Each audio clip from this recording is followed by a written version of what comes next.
Ma whiro ma pongo kai autai e te mahi. Each element has a role. Here at NZCER, we've been using this lovely little whakatauki since we've done our refresh over the last couple of years. Our main aim with this, or I guess our focus through this whakatauki, is actually thinking that PAT at multiple layers can be used. So every element of PAT has a place and a role to support teaching and learning, but also to support teaching practice and also support the system within a school at multiple levels. So you can think about a classroom teacher, how they can use the reports in a formative way to look at their learners and their students and their next steps. But at a wider school-wide level, you can look at a system level and really look down and think about the progress groups of learners are making over time. And maybe there are teachers that need some support, or there's some teaching and learning that needs some further support as well. You can also look down at the student level. So the reports at a student level can really hone in and think around an individual learner and thinking about their strengths and their next steps, but also show a lovely progress story over time. So we see that the PATs have multiple roles, and hence they have different places within the teaching and learning system. So what I'm going to talk about today is just a little bit about the purpose and focus behind the PAT Pāngarau, the changes that have been made over the last 18 months, a little bit on the features. Then I'll take in and I'll show you the reports. And the reports I'm going to show you today are at what I'd say the dashboard or the teacher level, and what the teachers get to see and use, and some of the key things we're talking to teachers around when it comes to reports. But I have to say this right up front, and just a little reminder that, PATs is one assessment. It is one source of evidence to support that picture around an ākonga. And it provides a snapshot in time, that moment that it's taken. This gives us a lovely little snapshot around the strengths of a learner and what their next steps are. But when you put the PATs over time together, you start to see a progress story as well. So it does support a progress story. So we have to remember, we have to properly interpret these, so really think around these results carefully, but it is part of that bigger picture of information that teachers have on a daily basis.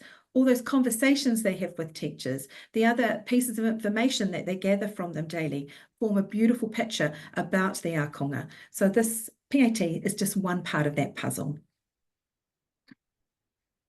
So just a reminder, a little bit around the purpose of PATs and how we can use them, is that these ones have, the latest two, both Pāngarau and Pānui, have been purposely designed to think about kaiako, but also think about the system level as well.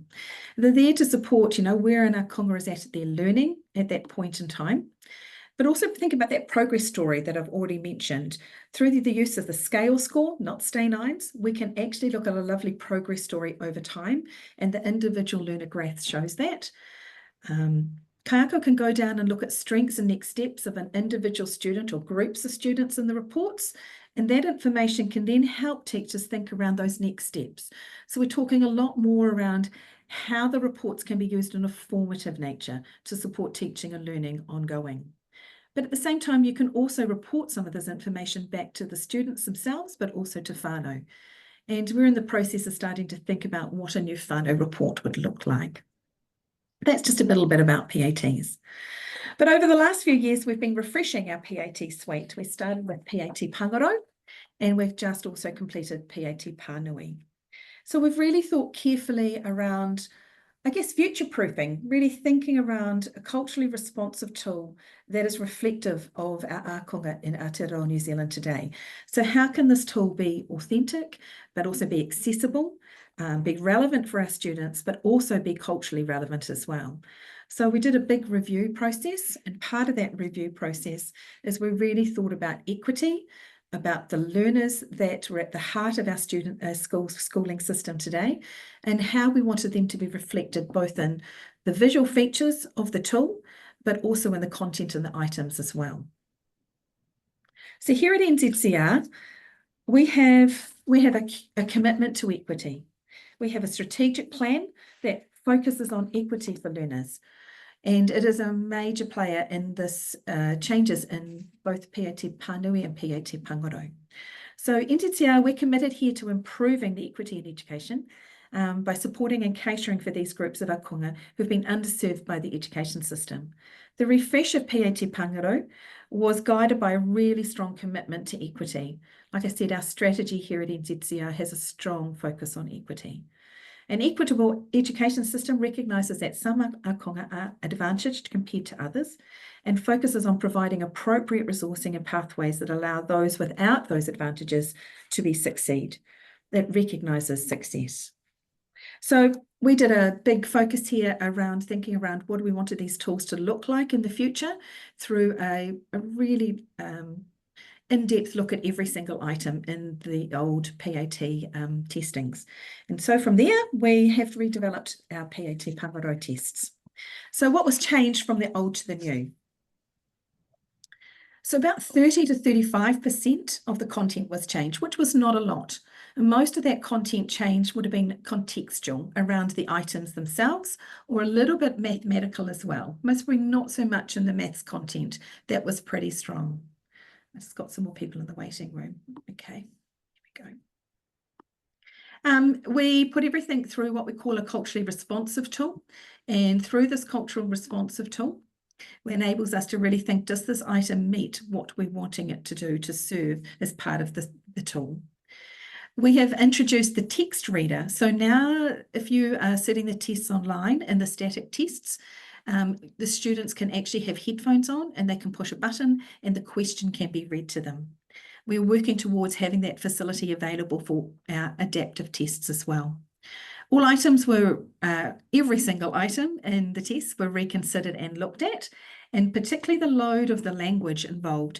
We wanted to focus on the mathematics because we wanted to find out the concepts that students understand and know and their next steps.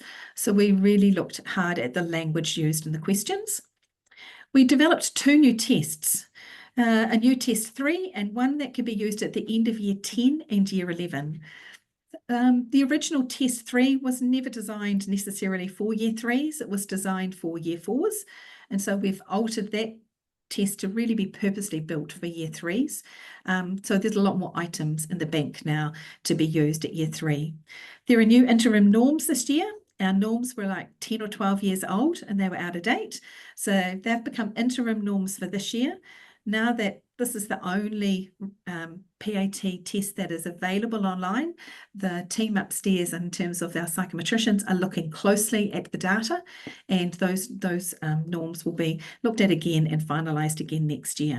And of course, we have a static and an adaptive test, which I'll talk a little bit as we go. So they were the changes that happened around the Pāngarau, but the major change would have been the cultural perspective tool, looking at every item and thinking around how we wanted these items to reflect our akonga of today and into the future. Okay.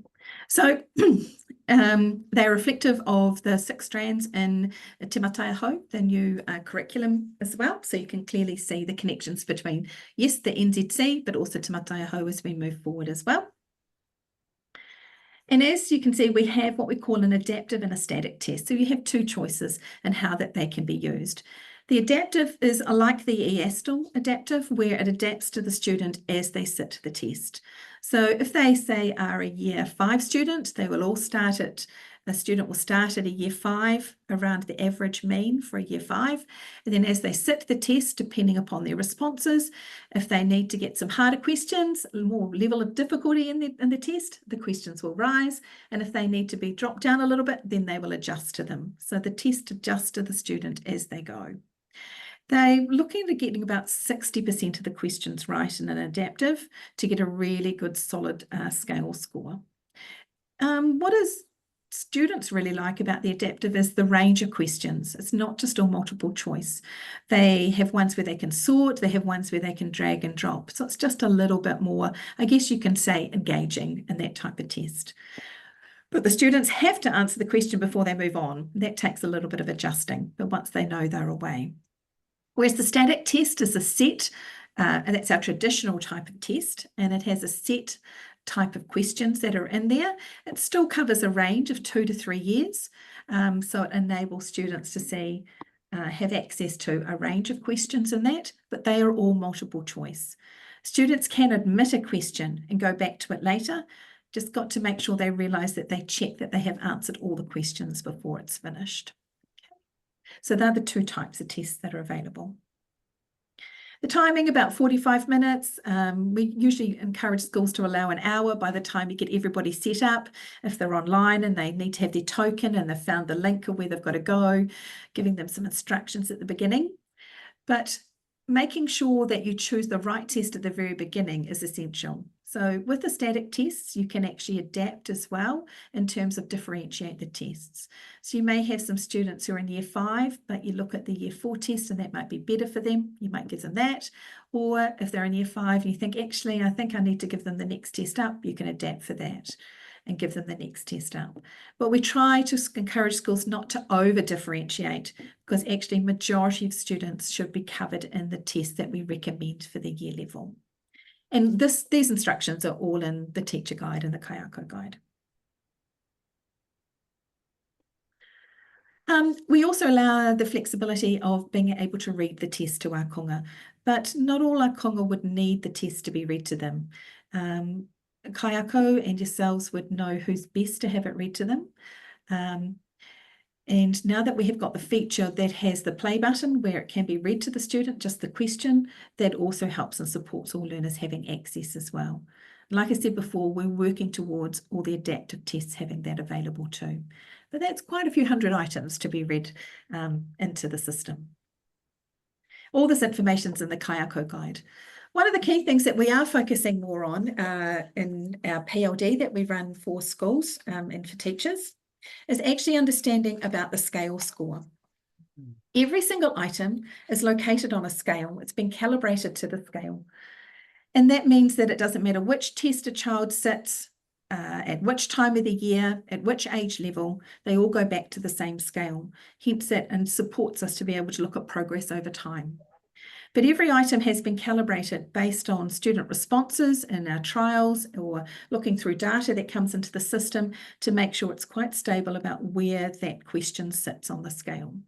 And I think this is really important for teachers to understand that if the item is lower down the scale, that could be an easier question. But as you work up the scale, the level of difficulty of the questions get harder.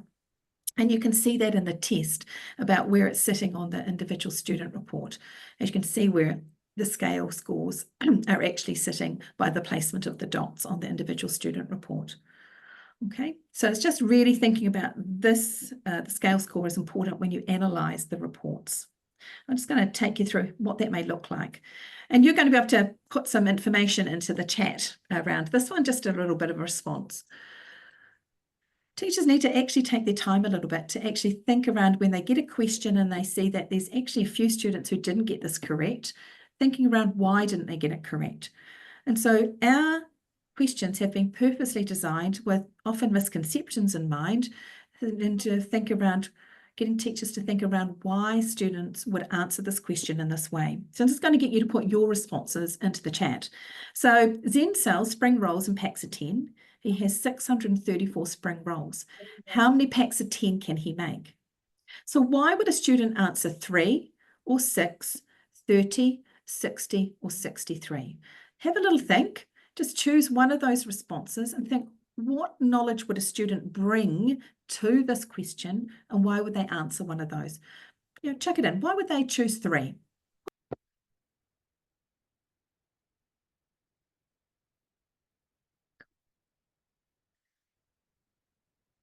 Just as you're sitting here thinking, this is what we need to get teachers to do. So when they're analysing the data, get down to, this is called the item level.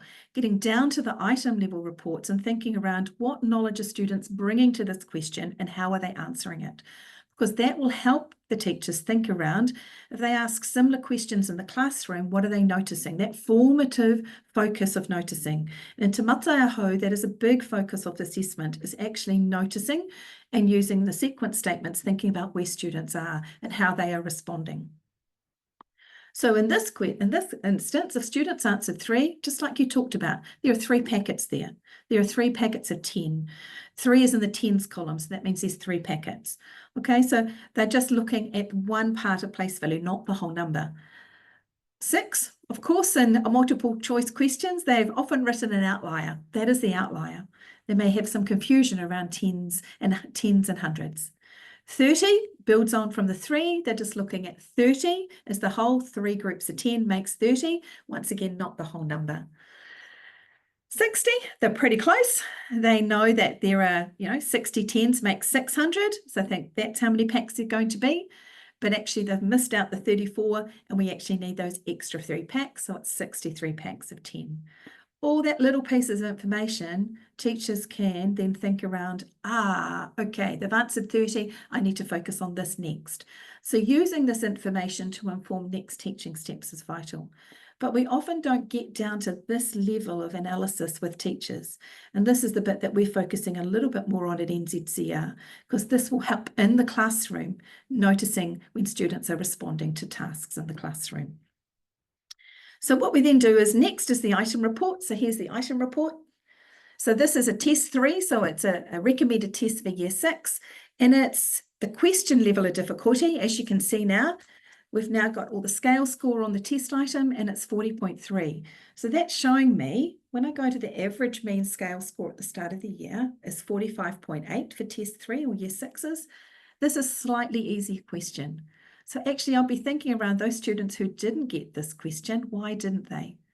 So I need to do some further practice and focus work with those group of students. It's showing the misconceptions in here. It's showing other questions that's related. And there's also ARBs. So if you click on that link, it takes you directly to some follow-up ARB work as well, ARBs tasks that you can do.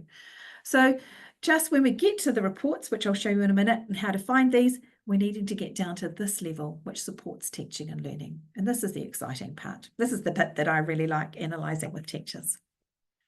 The other thing about the scale score is you can look at progress over time. Stay 9s are big and broad, and you have to actually get quite a significant shift in scale score to see a significant shift in stay 9s. But students can also be stay 9 5 one year and stay 9 5 next year. They have made progress within that stay 9. Because they're still where they need to be in terms of the average mean.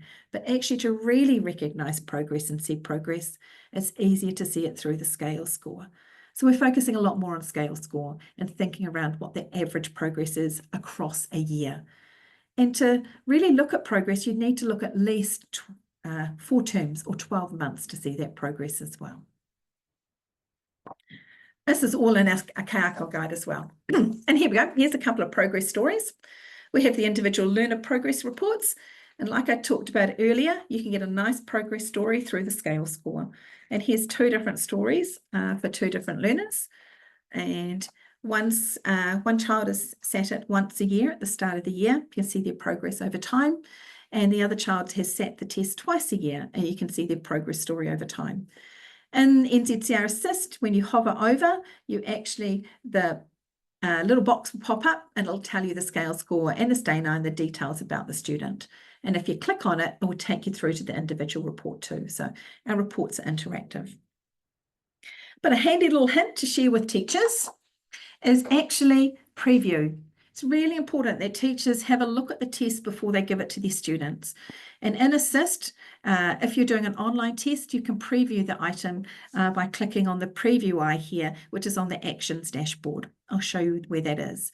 But if you have the paper format, make sure the teachers flick through and have a read of the questions in the test that the student's going to sit, just so that they are aware of any questions that the students may ask, but also more importantly, is it the right test for their learners in the classroom? Okay, so handy little hint to make sure teachers do this. But at the same time, we are also starting to develop a lot more supports around equity-focused resources, which are available online.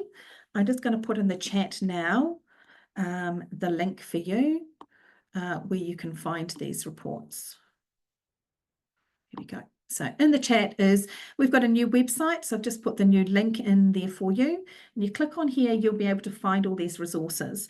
So we have this great little video here that we encourage teachers to share with their students before they sit the assessments. It just enables them to think around the role and the purpose for the students to hear the role and the purpose and why they're sitting the tests, and how, don't be nervous, don't be afraid. And we need to make sure we're getting the right level of challenge. So give it your best shot. The orange one document is around progress over time. And then we have the two kaiako guides. We have a Pānui one and a Pāngarau one. Both are being updated at the moment with just a little bit more information. They will be live again early next year, but they are on there at the moment, the current ones. We're also looking at developing a video for teachers. At the moment, we're in beginning that process. Just similar things that I've talked about today about scale score, understanding the item report. That is coming up. That will be available early next year too. So we're starting to get a lot more things in play, I guess getting ready for when you need to twice yearly report. So yeah, little things happening at our space to help you out in schools. Okay, we have the kaiako guide like I talked about. That's available online that you can just read online. It is full of most of the information that I've talked to you about today. And we're adding a little bit more information in there around reporting and twice yearly reporting. So that's just being updated at the moment. But what I'm going to do now is take you into NZCER Assist and show you a little bit about the data that teachers use at the dashboard level for the classroom reports. A couple of them I've already shared with you today. So the class level, we look at a list, an individual item report, which is only available for static. And getting down to that individual item level, like I took you with the spring rolls, and then the stay-nine report. I won't focus too much on that. The class-wide report and the class reports, I'm going to look at that in our next webinar series later in the month, where I'll really look at aggregated progress over time reports and the learner progress report.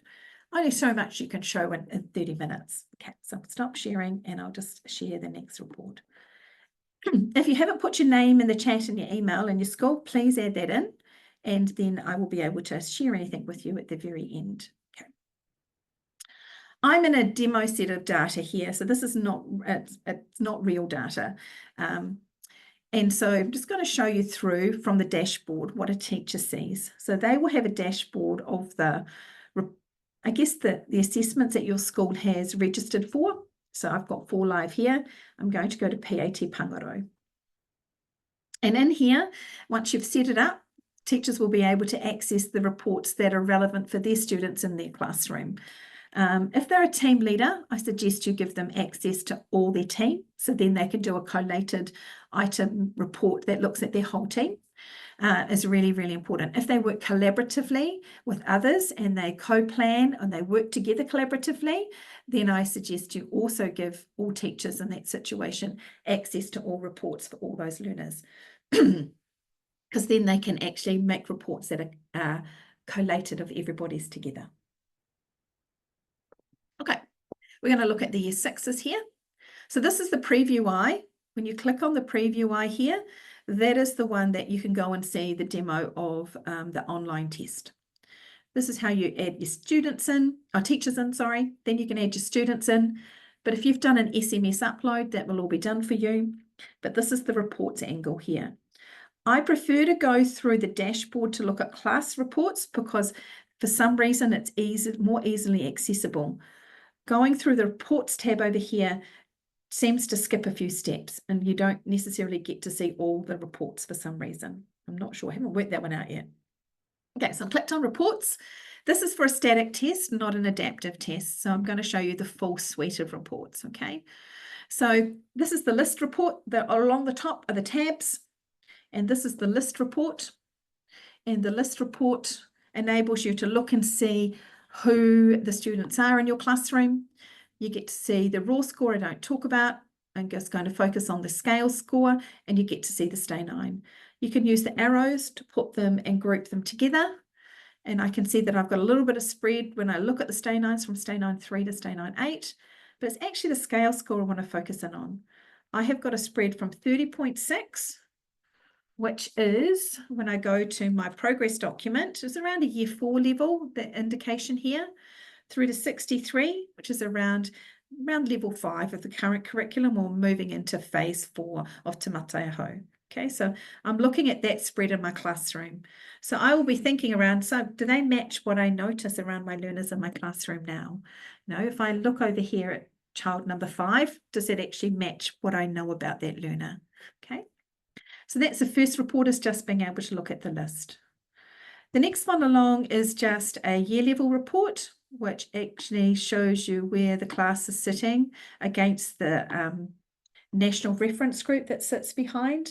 This is only a class of 12 students, so it's quite a very small class, but I can see that the medium is slightly above the mean, and it's a box and whisker. I can also go to the right and put on males and females. You can do all this at a whole wide school level as well. Now I can actually look at the boys and the girls. I don't focus too much on this report with teachers, just have a quick glance and say, because I get more information out of the other reports, but I'm just taking across the top. Individual student report. This is the one teachers really like to look at individually. And this gives me the nice spread around the student against each of the strand levels at the bottom. And it tells me where their scale score is. So they're 50.2. Okay, so that's their scale score in the middle across the big black and blue line. And like I talked about before, there's the scale on the left, the questions down the bottom, so number 1, number 34, number 4, number 38 questions. They are the easier questions in the test. As they work up the scale, the level of difficulty of the questions. So conceptually, the questions are getting more difficult. And that's what should be happening. So I'll be looking here thinking, where are the students' strengths and which strands, and where are their next steps? Have they missed some of the ones below the scale score that they got? Slightly easier questions. Why did they miss those? Will be my wondering questions. Okay.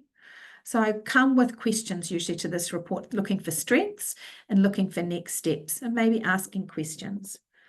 On the right-hand side here, I can click Show Questions. And when I click Show Questions, all the way down the bottom, I'm going to scroll down the bottom, there are all the questions. They all pop up. If I click on Show Strand View, they all come together and are grouped based on the strand. And if I click on Scale Score, they are now all in scale score order. So I can see from the easier questions through to the more conceptually challenging questions, or how they conceptually grow. And I can start to see that students missed here one about fractions. They missed the tens and 632 that we looked at before. So I can actually start to look at that individual item level for a student. So this is just at a student level. Okay. So just a good way of asking questions. I'm going to go to an individual. I can actually go through to look at that item report by clicking on the number on the left. So I'm going to look at that tens and 634, the one we did, and it's going to take me through to the item level report. Each of our reports are interactive between each other. You can go backwards and forwards. So here's that exact question that we talked about before. And when I scroll down the bottom, all my class, these are the students who answered it. The ones in the pale blue, they got it correct, but I can see some answered 6, some answered 30, and some answered 60. I need to look and just explore a little bit more about place value with these students. What else do I know about them and their place value? So this is where it brings all together if you're doing the static report, okay, to be able to show you as the class who've sat this test. The moment this is not available in adaptive, this individual getting down to this level. We are work in progress. We just had a meeting and a conversation about that. So we're starting to think around how we could look at collating all the adaptive items into class reporting. So that is work in progress. And it's an exciting time for us to look at that. So let's go back here. So we looked at the individual report at this level for you, okay? But the next one over is the one that teachers really like, because it's the summary report. This is the collated report that enables you to think around as a class. How does the whole class look against the whole report together? This is the one that's not available in the adaptive at the moment, but we're starting to work on ideas for that one. Okay, so what you can do here is you can click on strand, group your strand together, and then you can look across. You can see the scale score level of difficulty here on the right. Really important to think about, where does that question sit in its level of difficulty? And then the green is your class percentage. So 66% of the class got it, so 2/3. And the red arrow is the national percentage, which is on the right, the 64%. So you're looking for strengths compared to the national, And you're also looking for those big gaps, like down here at number 14, calculate distance on a map. 39.4, that's an easier question in the test, but actually only 1 or 2 students got that correct because quite a few didn't. There's a big gap between the green and the red arrow. So I'll be thinking, oh, I've got mapping coming up next term. Let's have a little look at this. And maybe there's something I need to make sure I'm doing in my mapping unit. Or actually, we did mapping last term and I actually didn't cover that. Or maybe I didn't cover it well enough as a teacher. How am I going to consolidate that this term? So it's actually thinking around, have I got it coming up? How can I consolidate it? How can I add it into my program? What else do I know about my students? So I can click on the question and here's the item. There are 3 misconceptions in that. So I'll be thinking around why they answered 7, why they answered 8, and why they answered 40. And who were those students? And here they are down the bottom. So all this information then helps me think around where to next with my teaching and learning with my groups of students in my classroom. So we're trying to think around using PATs in a more formative way than we have done before. Okay. So they're all the reports. Then, of course, we have a Stay 9 report, which you can filter boys and girls. But like I said, I don't focus too much on this. It enables you to think about the groups of learners in your classroom, where students are sitting. Does this match what your current information is of your learners? Are there any surprises in this when you look at the Stay 9?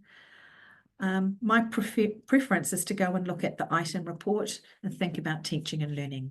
Okay. One final report just for a classroom level. If we click on reports, we can go to the learner progress one here. And this is where you can start to see the progress story. These only have one item, 1 year of data in it, sorry, so they won't show you that true picture. But this is where you get the learner progress report. And when you hover over the top, like I talked about before, the information comes up. And if I click on that dot, it takes me through to the individual report. So everything's interactive. It's all there. Okay. So they're the full list of reports that are available on Assist. Okay. Put your response into the chat. Let's have a see what people come up with.